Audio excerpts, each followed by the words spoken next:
अस्सलाम वालेकुम, आप देख रहे हैं तकबीर न्यूज। मैं हूं बिलाल समान। नाज़रीन, आपको बताएं कि तहसील हेडक्वार्टर अस्पताल हवेली लखा में सांप के काटने से बचाव की वैक्सीन मरीजों को देने की बजाय जाया कर दी गई है। आइए इसकी तफसीलात जानते हैं।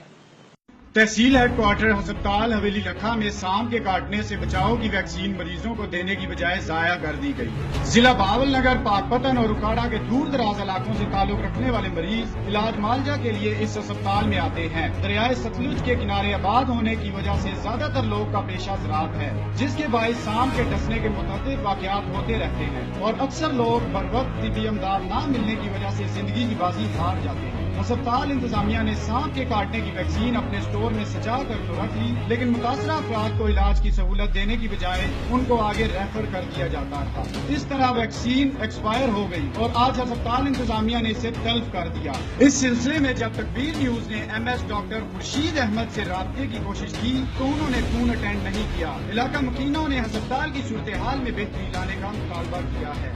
मोहम्मद अहमद साजिद, तकबीर न्यूज, हवेली लखा।